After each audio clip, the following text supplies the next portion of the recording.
Good afternoon, everyone. I hope everyone's well. Can everyone hear me and can everybody see my screen? Good afternoon. Yes, I can hear you. I can also see your screen. Okay, great. So in today's session, we'll be looking at literature review and gap identification. So how can we use a literature review as a tool, as a weapon to identify paucity and gap in the literature and to further synthesize this information into perhaps a future direction, a research direction, and a some sort of a framework as well, which would further inform us. So a literature review is not just about reviewing literature. A literature review has an end game. The end game is obviously identifying a gap and then trying to inform a direction going forward. So my name's Syed Abdul Majid Gilani. My email address has been provided here as well if you wish to get more information regarding today's topic. So the learning outcomes for today are as follows. We'll be conducting or we'll be understanding how we can conduct a systematic and comprehensive literature review using different academic databases. Sorry. Learning outcome two will involve evaluating and synthesizing existing research to identify gaps in knowledge or in the body of literature related to a given area. We will be introduced to effective software systems which allow us to manage our studies or information, organize our citations and references such as Mendeley and or Zotero. There are other more informal ones, but these are more appropriate when it comes to masters and even doctoral level research. The final learning outcome will involve developing a conceptual framework or understanding how we develop this conceptual framework that supports the research problem. So, what is it? First of all, we'll understand what is a conceptual framework. How does it emerge? How can we develop and create this? Is there only one way to create a conceptual framework, or are there multiple methods? So, we'll get into that later on. So, first of all, guys, when I say literature review, what comes to mind? What do you think of? So, anybody who wants to volunteer is more than welcome to do that. So, what comes to mind, guys? What is a literature review?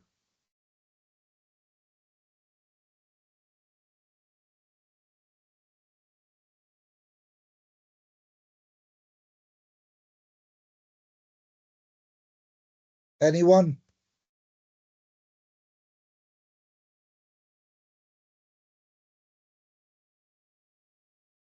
So, guys, I will be looking at some cooperation here, some engagement here. I'm not here to simply read off slides. So, I will be looking to make it more about your understanding rather than me talking, you listening. So I would like your cooperation here.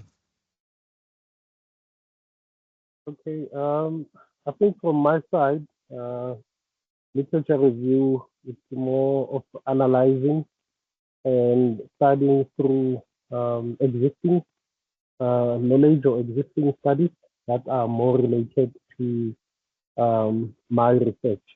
See what I can get out of that and see if there's any gaps or any improvements that can come from my side. Excellent. Yes, very good. Thank you. So that's a rather informative answer. So this is what I have. Pretty much aligns with what you're saying here. So it's basically a comprehensive summary, analysis, and synthesis of whatever works have been published in a given area. So it's normally a chapter or section in either a research paper or a chapter or a book chapter, sorry, or even, a thesis or dissertation project.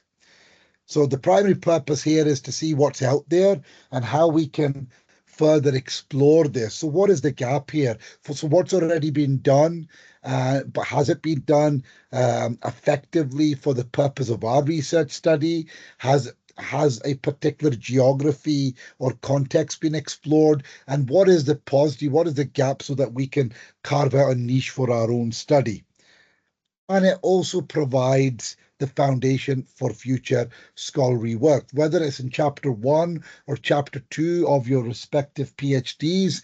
You will be doing a review of literature to demonstrate a gap which establishes future work or future research. You're not just saying that, look, there's a gap here and let's do some research. You're going to talk about a gap and you're going to identify the significance of this gap area as well to the wider population. It's not just the what, it's the what and the why. And that is the power of a literature review. Whether it's a baby literature review or scoping review in chapter 1 of your individual PhD thesis, or it is chapter 2 literature review, which is more comprehensive when it comes to the review of background literature. So, guys, does anybody know what a narrative literature review is? So, what anybody who wants to take a guess, what is a narrative literature review?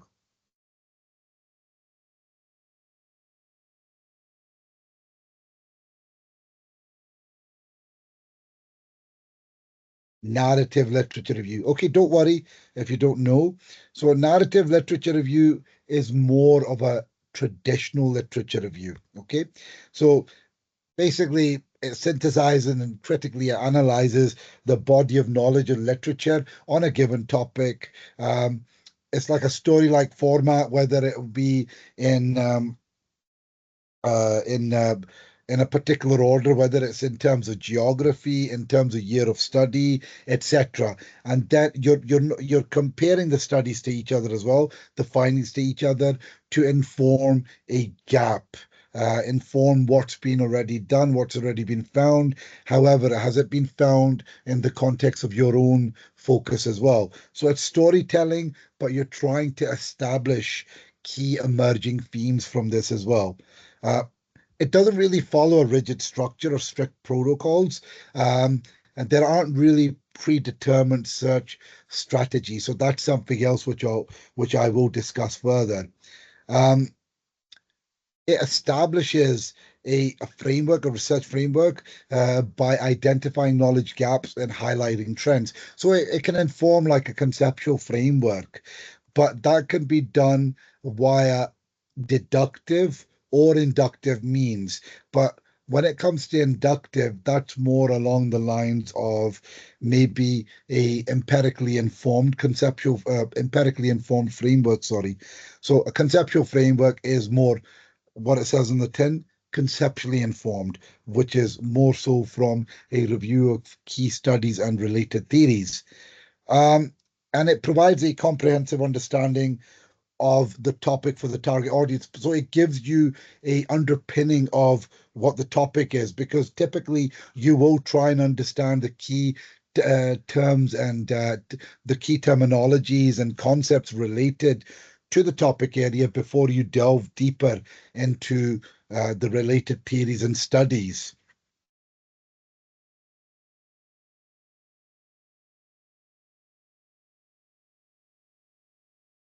So, guys, from your understanding, what is a systematic literature review?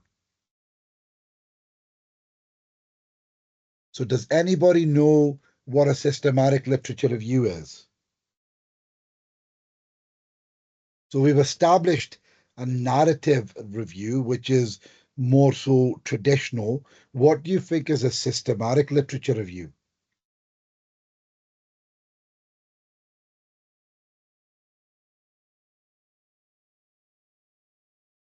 Anyone?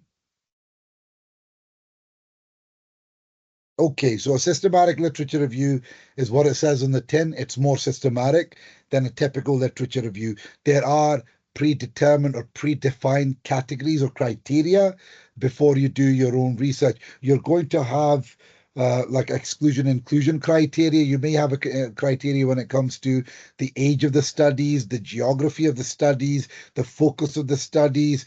Are the studies downloadable? Are the studies based on peer-reviewed journal articles, etc.? There's going to be different criteria, predetermined or predefined criteria before you embark on this systematic literature review. And then even when you collect the information, you're going to do a quick scoping study as well on each of the sources. You may even have a predefined category or criteria of the number of citations as well for that particular source. So if say a paper is from MDPI, you might not want to include this in your literature review. You might want to focus on like a publisher like Springer or Elsewhere or Sage, etc., or Wiley or Taylor and Francis. So that may be another prerequisite before you include a study in your review. So, systematic literature review. Uh, it answers a specific, well-defined question. In terms of predefined protocols, the entire process is planned and documented in advance to avoid bias, to be more structured as well. The search does involve a comprehensive search. Researchers conduct a thorough search for multiple sources and databases to find all relevant studies. In your case, most probably you're going to be Google Scholar. You'll be based in Google Scholar, and you'll be using maybe different predetermined key terms and phrases in different combinations as well to generate search results. And then after that, you would establish or you would apply your exclusion inclusion criteria. So in terms of eligibility criteria, clear inclusion and exclusion criteria. For example, you may want to include studies which have been conducted in the last 5 years, but you want to exclude studies beyond that, etc. Critical appraisal. So looking at the quality and strength of the included studies, it may be based on citation score, it may be based on the publishing house, it may be based on just the overall readability of the work as well. But that's more advanced. I would look at it from the perspective of citation score, like how many people have cited that particular work, as well as the actual reputation of the publishing house.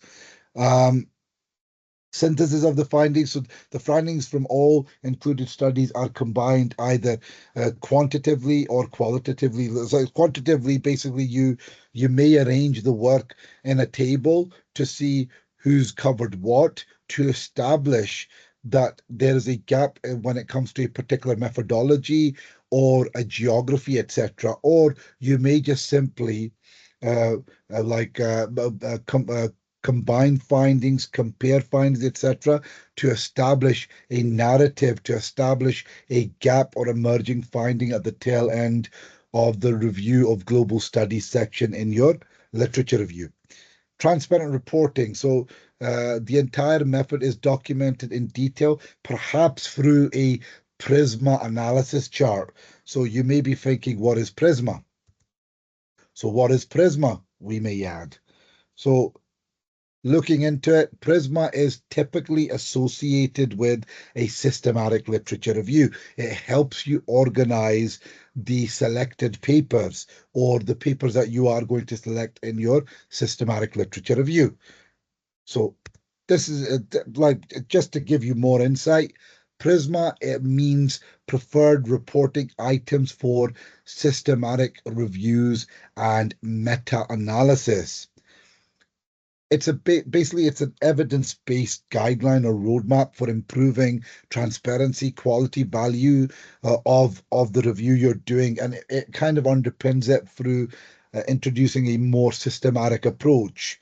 Um, and typically, a Prisma analysis has a 27 item checklist and a four-phase flow diagram to guide authors in reporting why the review was done and what methods were used and what was the typical exclusion inclusion criteria in each step.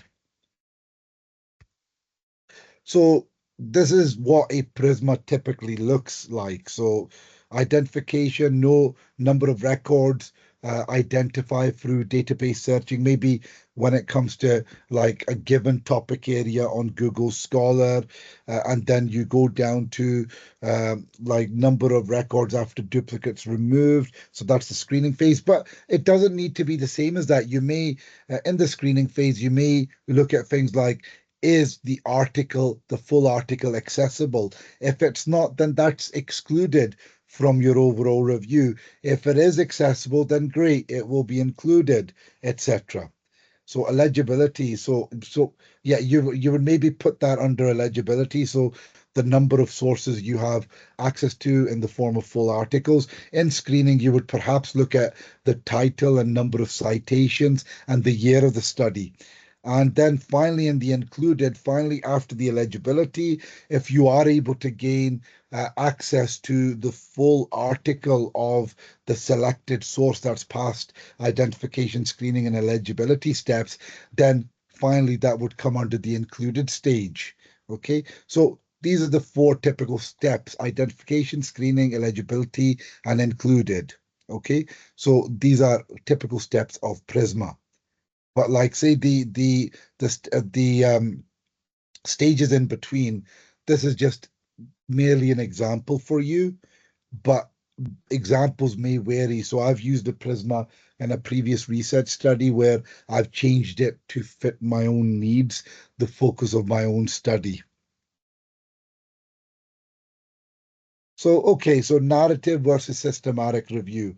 So let's like face these two off against each other. So we've got to keep in mind a narrative review provides a broad qualitative overview of a topic, relying on the author's interpretation as well as expertise in the given area. However, a systematic review is more rigorous. It appears to be established on predefined protocols, and it is more quantified in comparison to a narrative review. So it's more systematic, where it identifies, selects, and synthesizes all relevant evidence based on a predefined focus question. So narrative reviews are flexible and subjective, and they're good for historical review or context or identifying trends, but they can be biased in a way because they are at the mercy of the author's interpretation. However, systematic reviews often offer a greater reliability based alternative. There is more objectivity here. It's evidence based, and it is more suited to medicine based research as well.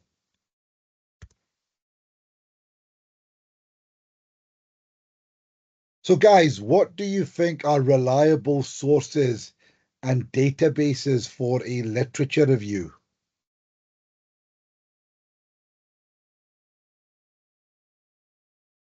So, guys, we're all PhD scholars here, so that's surely a question you can answer.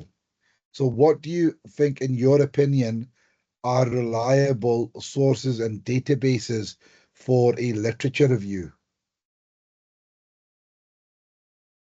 So, you're conducting a literature review, you're trying to look for studies to include in your literature review. Where would you look?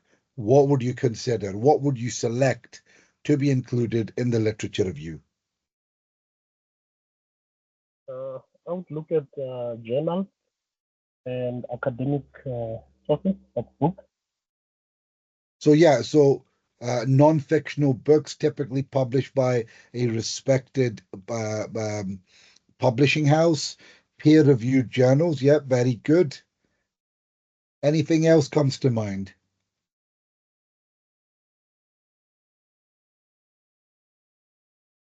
Okay, what would you avoid? What would you not include?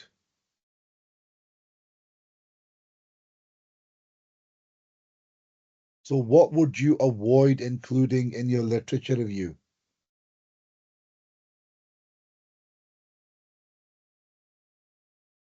Um, Unverified sources like websites.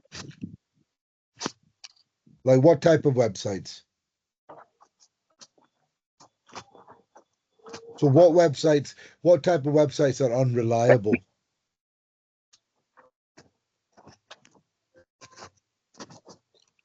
maybe a social media post. I don't know.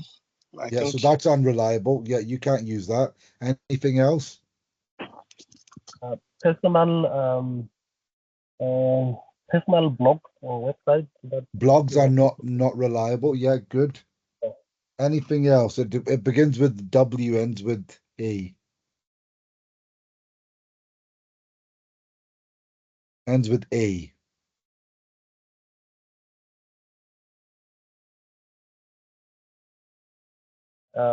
W and ends with A. Okay, well, it's fine. Wikipedia. You've kind of shared a lot of insightful answers, so it's fine. We'll move forward. So reliable sources and databases to keep in mind.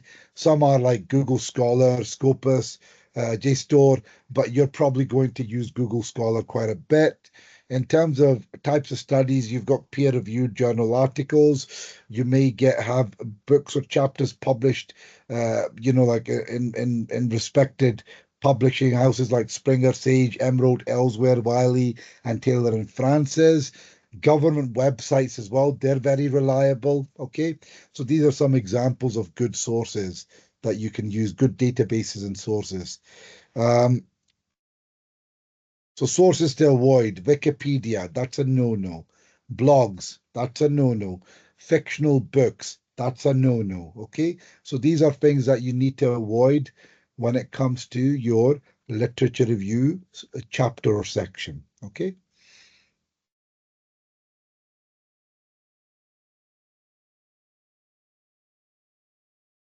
So, guys, are you aware of any concept mapping and citation management tools just to make it a little bit easier for you guys? So, for years I used to use Neil's Toolbox, which is a bit of an informal tool, and it just really helped me to organize my citations and references and stuff. But there are more advanced ones out there. You've got to appreciate that your PhD thesis is going to be 60 to 80,000 words. So, what ones do you currently use yourself?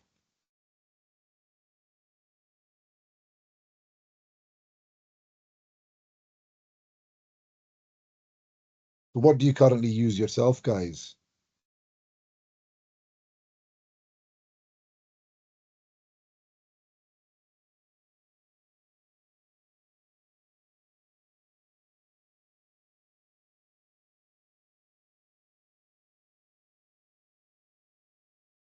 Anyone?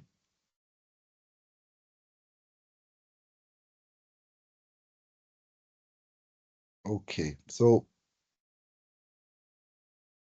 Zotero and Mendeley are popular reference and citation management tools at the moment. They help the researchers collect, organize, cite, and share research materials like PDFs, articles, and web pages. You could do that on something like News Toolbox as well. You just simply put the data in and generate your references, citations, and stuff. So these automatically generate bibliographies in various styles, whether it's APA, Harvard, etc. And Zotero is a free open source tool known for customizing and there's like a strong community related to the Zotero platform. But mainly, which is owned by Elsewhere, is a free platform offering a more integrated academic social network, which allows one to discover research and collaborate with, uh, like up to 10 users. So Mendeley appears to be a bit more legitimate because it's connected to Elsewhere, which is a very respected publishing house. But there are other ones out there, but these two are a bit more legitimate in comparison to other options.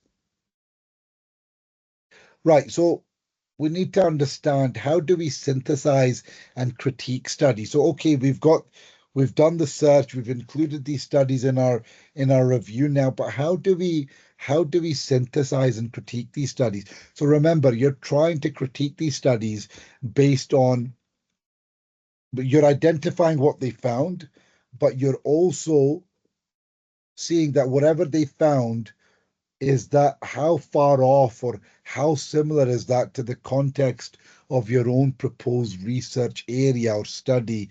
Like do the findings represent the sector that you are offering to study yourself, or do they represent the geography that you are looking to study yourself? If not, then you've got like a gap here. But you're not just um, telling the reader about what one author found and what the other author found. You're also comparing their findings to each other as well. So if this guy has found this, you're going to maybe say that, however, this guy has found this as well. Or, however, this guy has found the opposite. Or you may say a collective consensus, like multiple people have highlighted this. And then later on, when you're discussing another study, you can say, like that guy before, this guy has identified blah, blah, blah. So that's how you connect the findings from the different studies to each other. You're demonstrating that you've not just read and stated the findings from each study, you've compared the findings. You need to indicate that to the reader as well. So while you are reviewing the studies, you need to evaluate the studies in terms of what are the underexplored areas in each of the studies you're reviewing. So if your focus is the UAE or rural UAE, you review studies, the same studies in different geographies around the world. However, you don't really find many studies in a rural context, especially in the UAE. So that is you've carved out a niche for your own research. To add another layer to this, like maybe your study sector or study area or focus sector is the restaurant industry in rural UAE. So once more again, you've reviewed studies from around the world. There appears to be a dearth in literature when it comes to the restaurant industry as well. So now you've got three areas that need to be further explored. There doesn't seem to be a lot of research in the restaurant sector, especially in the context of rural UAE. Straight away, you've carved out a niche for your own research by telling a story, by reviewing studies, maybe in a chronological order in terms of age or years, and you're comparing the studies from time to time to each other as well. So that is the way to do it. You're evaluating the strengths and limitations of the study. Maybe you're saying that, like the majority of the studies appear to be based on secondary research. There doesn't appear to be a lot of primary research. So once more, so in that way, you're kind of identifying a potential limitation in the existing body of literature related to your focus. Um, so it allows you to review literature to see how your focus area will best fit the current body of literature. You are not just paraphrasing what other authors have done and sharing it, you're analyzing and interpreting the data from your understanding while comparing it to other studies in the review as well. So this basically allows a researcher to add their own spin on things, their own interpretation wherever possible by discussing the significance of findings from each of the reviewed studies or the collective findings of different studies in relation to the focus of your own research area. You're trying to sell the idea of further research in your own focus, context or geography, etc. So conceptual framework, guys. So I just wanted to cover this as well. So what is a conceptual framework? So a conceptual framework is typically a framework which is informed by the literature review. So typically it's informed by a review of existing theories in the form of frameworks and models in the literature review, as well as the key findings emerging from the review of related global studies. That then informs a conceptual framework. Now, a conceptual framework can be inductive. So when a conceptual framework is inductive, it's more so you're not using existing theory to create your own framework for the study. You're using your own observations or findings from your own study to develop a framework. However, typically, a conceptual framework is a mixture of inductive and deductive, where you may review existing theories, you may find features of existing theories interesting, so you will use them. However, you'll put your own spin on things as well by using the review, the key findings from the review of related studies to inform the development of a conceptual framework. So there's an element of deductive and inductive there. Therefore, in the literature review, you may be adopting an abductive approach to create your conceptual framework. You also need to be mindful of the fact that you may use an existing framework from the ones that you review in the literature review, and then that framework may be further developed or informed by the empirical findings that you secure. Those empirical findings may inform changes in the selected framework, which will then lead to an empirically informed version of the framework in the study.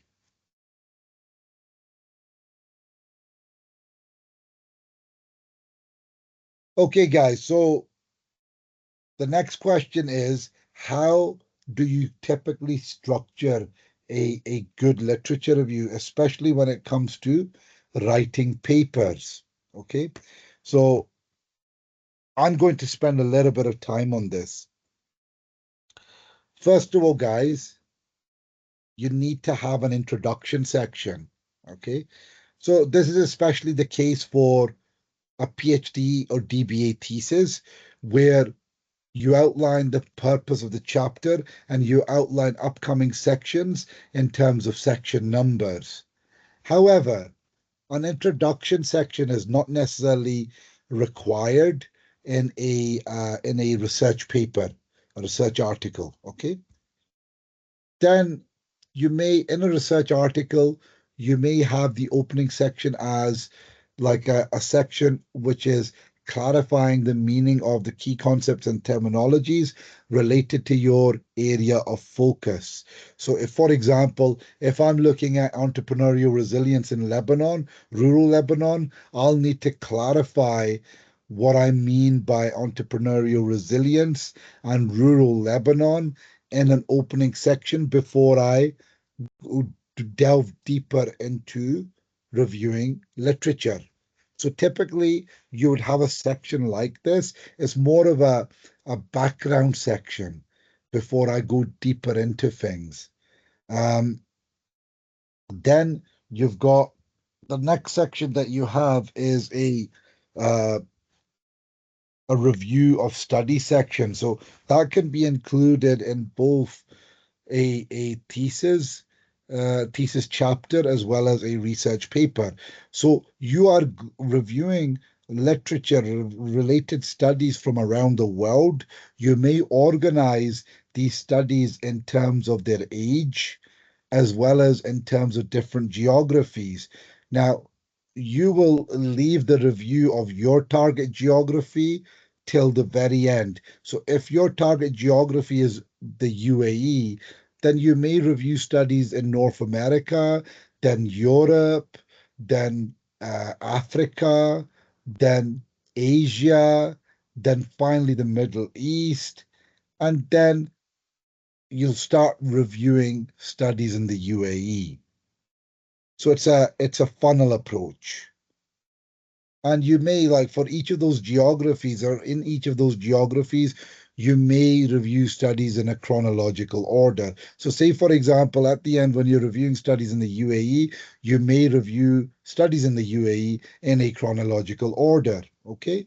So that kind of adds structure and it allows the literature section to be easier to follow and understand for the reader as well. Then a research gap section would be very important, where you reiterate the gap in the existing body of literature related to your area of focus.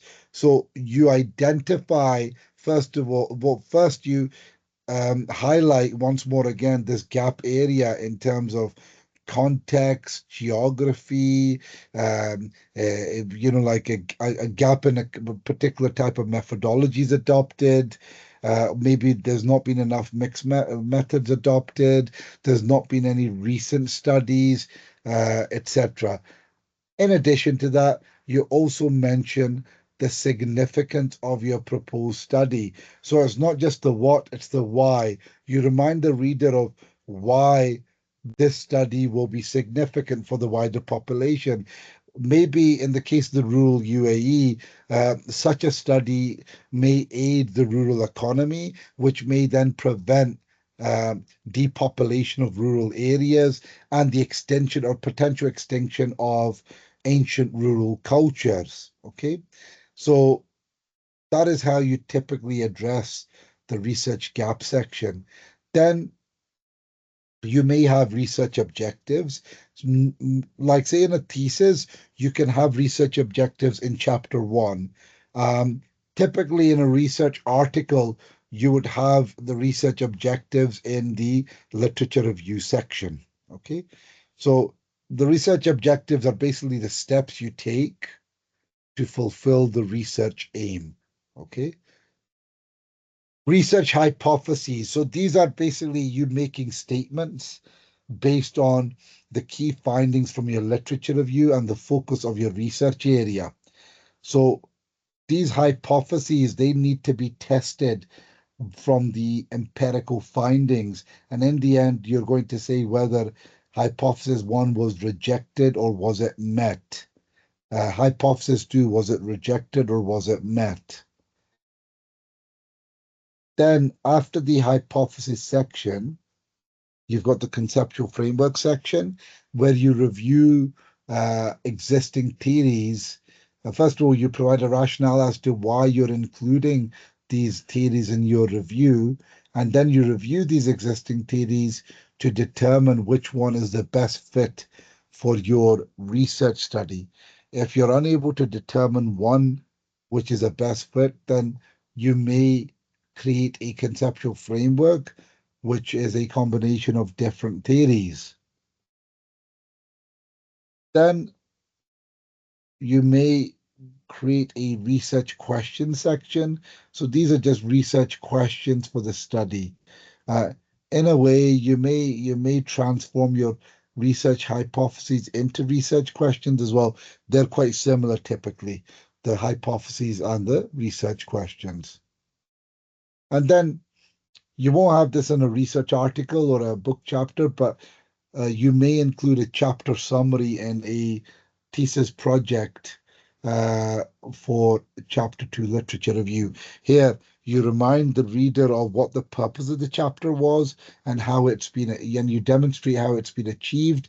You also demonstrate the realization of research objectives wherever appropriate. So that is the chapter summary section.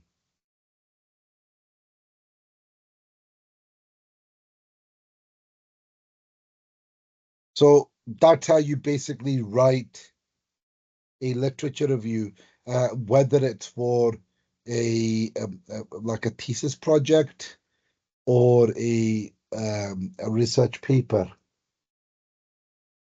So I hope that kind of makes sense for you guys. Do you have any questions regarding this?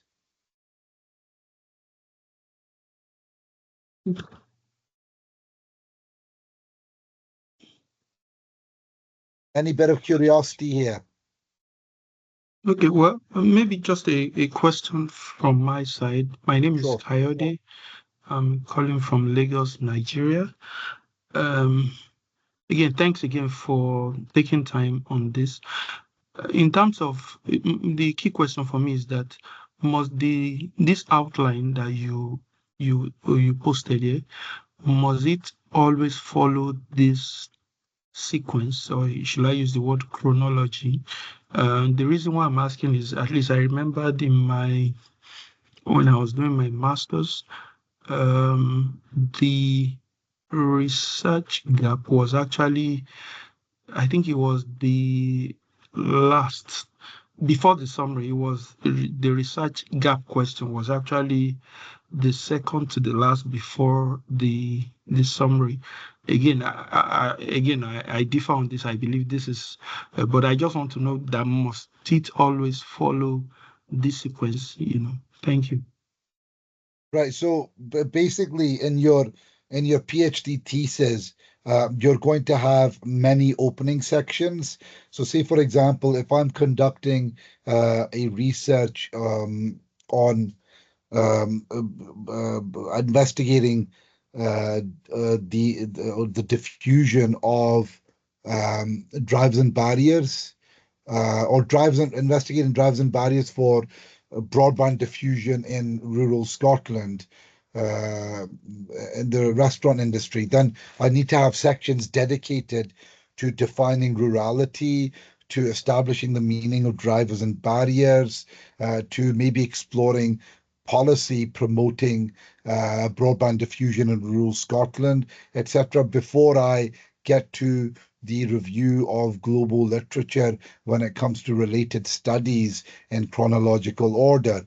So master's is completely different to a PhD. However, it is very important to understand that the second section that I've mentioned here, that's probably going to end up in the case of your PhD, that's going to end up being a few sections. So you can probably break the second section down into maybe three sections. However, in the case of a journal article, a research paper, that will typically just be one section because you are making everything more concise now rather than writing a PhD thesis. In a PhD thesis, you're expanding everything. In a research article, you're providing information in a more concise manner with precision in your writing, with more or precision or greater precision in the writing. I hope that makes sense. It's fine. Thank you so much. Any other questions, guys, regarding this outline?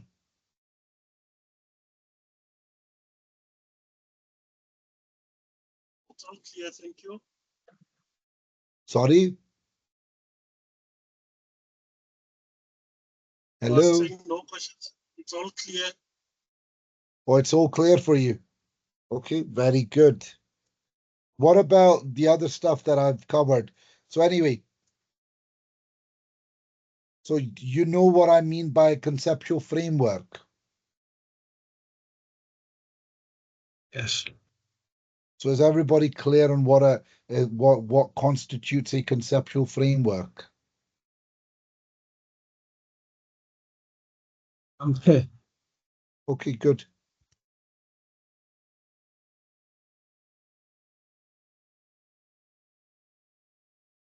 Right, so these are the references that I've included in today's study.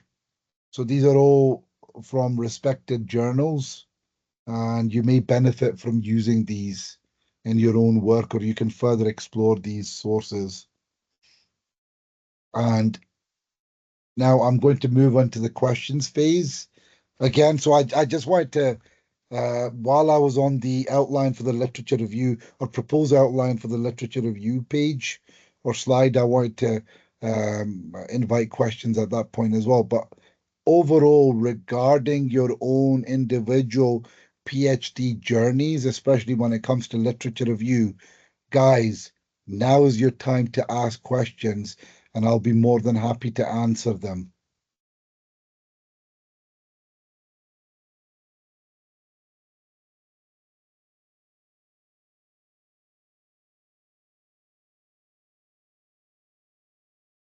Unless you've submitted your PhD thesis, you don't need me anymore.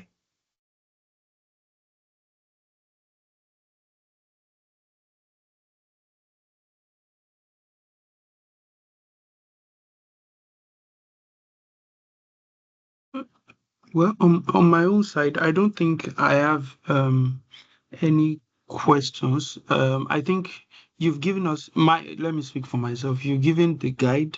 I think the most important thing is to follow the guide and start again.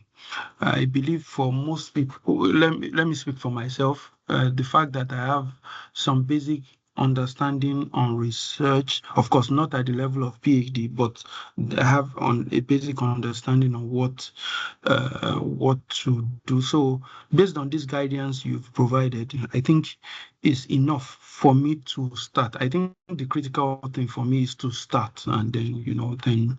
So that's what I would say. I don't have any. The only question I asked was on, in terms of the outline, which you have clearly clarified for me. Thank you. I think we need to get out of the mindset of not having any questions. So I regularly publish in different journals, etc. I'm always doing research. I've supervised quite a few PhDs and DBAs and stuff, but I always have questions. I'm always seeking people to help me improve as a researcher, as a writer. I'm always looking for ways to get better. So I don't really agree with that mindset. You should always have questions. You should always have, well, you should always be as a researcher to have that level of doctorateness in you. If you are going to if you are going to secure a PhD or DBA, you need to have a level of curiosity. You need to always ask questions to get better. Um, to say that it's full and final, I'm done.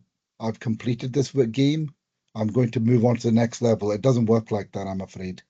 So you need to. I'm assuming everybody that I'm speaking to right now is somebody who's just started the PhD, or are people at the end of their PhD.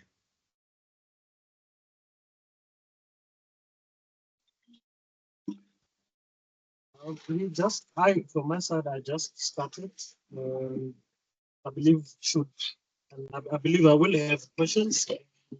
I will reach out throughout my journey. Oh, this is fantastic. If you've just started your PhD, that means that you'll be looking to clarify your title and your aim. So what is your title? My title focuses on the autonomy of projects in the mining industry. Where? In South Africa. Okay, so that needs to roll off your tongue.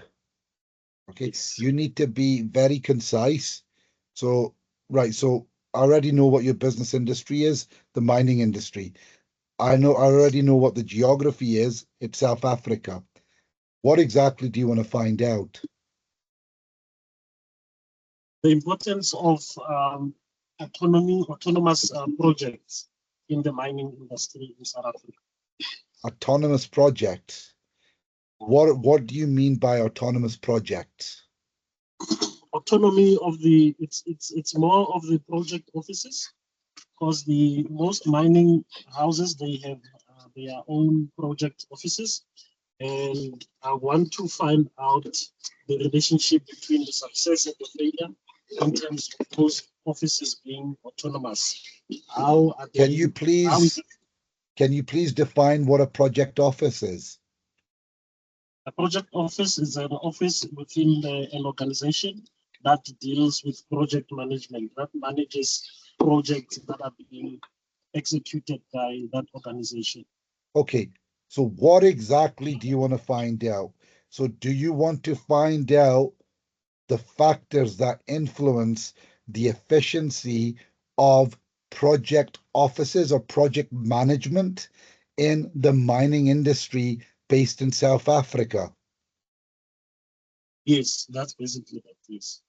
How do I know more? So straight away by talking to you, I've just changed your title, because the title you were giving me never made any sense to me. And the reader, whoever's going to read your work, or whenever you go through different appraisal steps, they will scrutinize you. They'll say, how come this doesn't make any sense to me? So the title should be focused and concise, which gives you a holistic overview straight away of what's going on. The aim should be a copy of the title, but with an active word.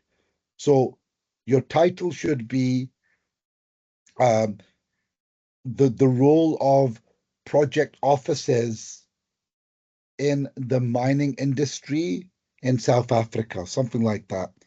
And your aim should be something along the lines of investigating the factors that influence the efficiency of project offices based in South Africa. So that's your title and that's your aim. And then from the aim, you will break that down into different steps in order for the aim to be realized. So that would be objective 1, objective 2, objective 3, objective 4, objective 5. But even before you do that, or while you're considering that, you will do a literature review. So this is a initial scoping review where you would go onto a database like Google Scholar, review studies related to the mining industry or project offices in the mining industries around the world to see what the body of knowledge is or body of literature is in this given area to establish whether or not there is a gap. And even if there is a gap, who cares? What is the significance? Now you tell me, what is the significance of you finding out whatever factors improve efficiency for project offices in South Africa? Who cares? Now you tell me, what are the wider implications in your opinion? In my opinion, the wider implications are cost overruns, projects that fail, and that leads to the collapse of the organization. As an organization, especially the mining, they undertake projects to grow so that they can grow and expand. And then when that fails, that means that shortens the life of the mine because most projects are more focused on expanding the life of the mine. If that project does not succeed, that means the mine will short-live its existence, and that puts jobs at risk, that puts the economy at risk. Yeah, good. So the wider implications or the wider impact from the proposed study is based on the economy as well as job creation, as well as possibly innovation as well, due to blah blah blah blah blah blah blah blah blah blah blah blah in the mining sector in South Africa. Yes. Does that kind of make sense? You're not just talking Yeah. about the why, you're talking about the so what, who cares? Yes. And then the how will be basically when you talk about the methodology, whatever methodology you're going to adopt to collect the data. So that's the how. Why, so what, how. At the moment, you're on the stage of why. Why and so what, basically, because Yes. you're probably writing up chapter 1. Anybody else have any questions?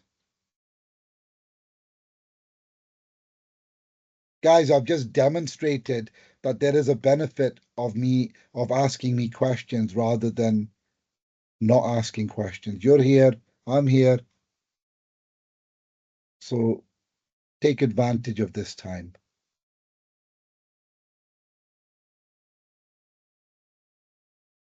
The point I'm making here is that you will be using a literature review to establish the initial gap so that you have this aim and title in place. At the same time, you'll be using the literature review to identify the significance from your study as well, your proposed study. So that is why having an understanding of the literature review is very important. The literature review is not just confined to the literature review chapter. There's going to be literature review based sections in chapter 1 as well as chapter 2. or multiple chapters, sorry. Your thesis may not just simply have chapter 1 and 2, chapter 1 introduction, chapter 2 literature review. Your literature review may be broken down into multiple chapters. So ultimately, a minimal of 2 chapters will be based on the literature review approach. So that is why it's very important, guys, you ask me questions so that you are able to be a little bit more productive with your time.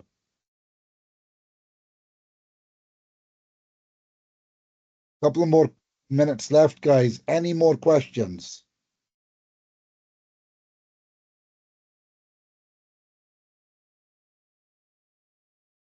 So I'm assuming everybody knows what their title and aim is.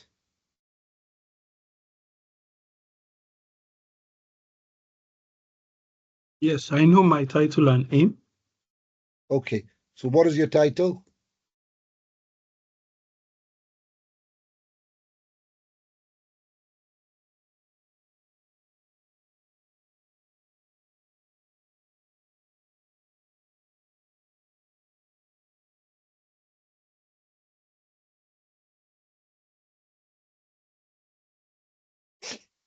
What's your title?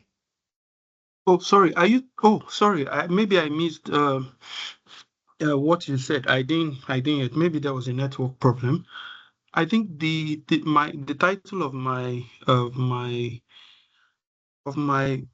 project is to examine the impact of public-private partnerships on sustainable healthcare outcomes in Nigeria, to establish the relationship or the impact of public-private partnership (PPP) on sustainable health outcomes in Nigeria. What do you mean by sustainable health outcomes? Sustainable health outcome is talking about the key indicators of health in terms of morbidity, in terms of mortality, in terms of child health mortality, maternal mortality. Those are the key indicators of Right. So sustainable. for the title, you just simply need to write the role of public-private partnerships on sustainable outcomes or sustainable outcomes in the healthcare sector in Nigeria. Okay. So that could be your title. Your aim, that's where you use the term, rather than examining, to investigate. Okay.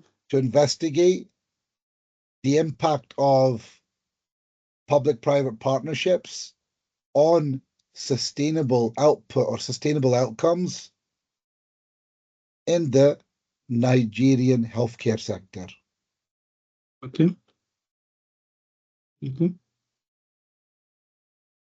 But again, it needs to roll off your tongue, and it needs to be like the aim needs to be in one sentence. The title needs to be concise, to the point.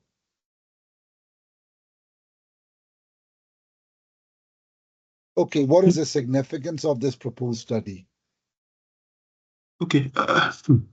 I think, again, the significance is that if you look at, based on the little research I've done, even though some studies have been done to look at the relationship between public-private sector, what's it called, public-private partnerships and its impact on health outcomes, but the studies are so minimal. They are not so, there's paucity, let me use that word, paucity of data to show this correlation. So the significance of this for me is that by doing this thing, I can also build on the existing very little body of knowledge that exists, to show the impact of private partnerships, and also maybe to give recommendations for future endeavors for people who want to go into this kind of area, and of course to recommend, on how we can use this, some key indicators, that can be used, to advise policies when there's a need to roll out, a new public-private partnerships for future endeavors. Okay, so the wider implications from your study. So first of all, you've identified that there is a gap in literature or in the body of knowledge or literature related to this area. That's the why. And the so what is basically the wider impact from the findings of your proposed research. They may better inform policymakers as well as practitioners in the healthcare sector when it comes to devising strategies, long-term and short-term and long-term strategies to improve the efficiency of the healthcare sector, and which may then have a positive impact on the collective well-being of the population in terms of, like for example, survival rates or contingency planning, etc., of patients and stuff like that, etc. So you're trying to sell the idea that this is not me just looking at a gap. There are implications when it comes to practice, when it comes to policy, and when it comes to like the wider population as well. So that's something you need to keep in mind all the time. You did kind of address it, but you need to be very focused whenever you are selling your research area, your research topic. And this is where your literature review comes in. So you do an initial scoping review to demonstrate that there is a gap in the context of the healthcare sector in Nigeria. And then you delve deeper into the literature and in the upcoming chapters, which will be probably at the very least chapter 2 literature review, or in the case of a paper, it'll be section 2 literature review. Okay, thanks, Prof. Any other questions, guys? Anyone else, guys? Use the time wisely, guys. I've only got 1 minute left.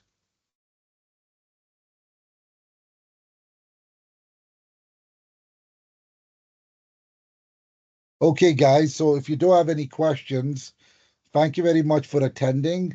I wish you the best of luck. I would highly recommend being a little bit more proactive, doing a bit more reading, doing a bit more secondary research at this stage, because ideas are ever changing. Your research topic, what it may have looked like at the start, will change by the time you conclude your PhD study. So thank you very much, guys. So if you don't have any questions, we're going to conclude this session. No question from my side. Thank you. All right, guys, thank you very much. And once more again, try and be a bit more engaging and be a bit more curious in the case of future sessions. Other than that, have a lovely Sunday, guys.